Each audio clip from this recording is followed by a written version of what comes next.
Blue Ocean Shift, or Blue Ocean Strategy, that's the original book. I think it's over 10 years old. Get your hands on either one of them. This is one of the first business books I've read. You have the Red Ocean, completely bloody place, companies constantly trying to grab market share back and forth.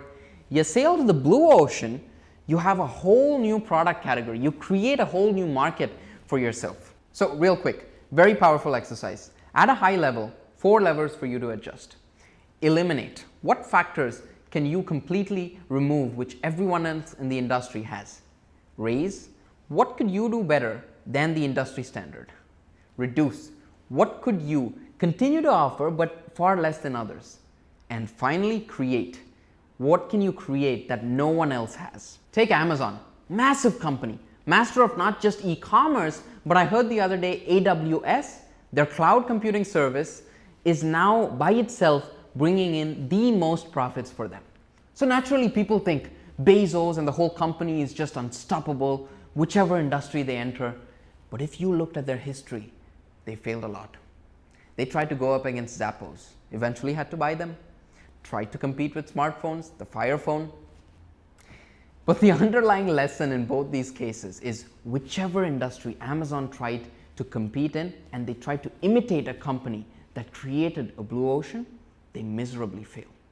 Which is why, if you notice today, the fastest growing e-commerce company is Canadian company Shopify.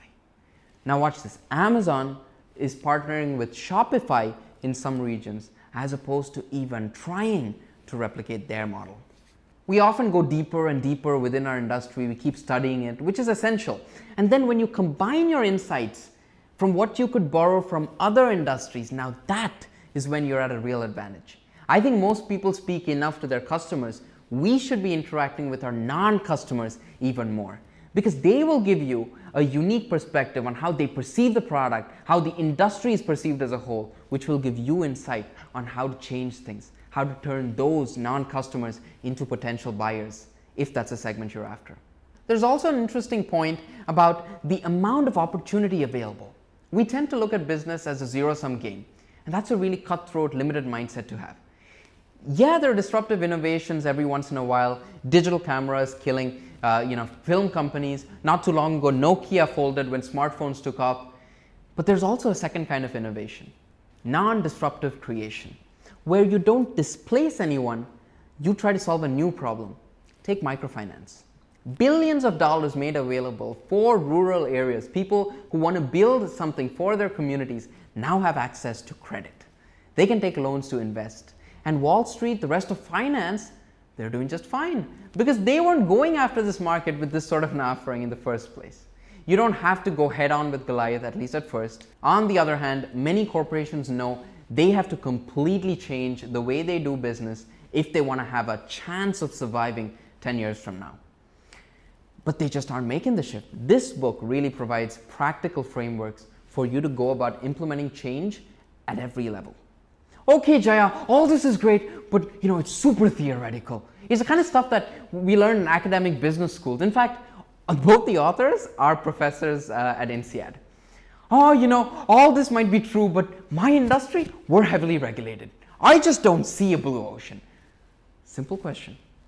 Do you think someone will come up with a blue ocean in your space in the next 20 years? Yeah? So why don't you reinvent yourself? And just to be clear, this is not just for executives.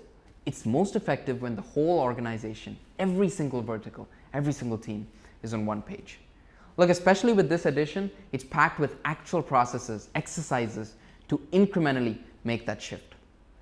Don't read this book. Study this book. And probably even repeat these exercises year over year. Don't be a Me Too business. Sit down with your team, map out exactly how you are going to position yourself to stand out in the marketplace.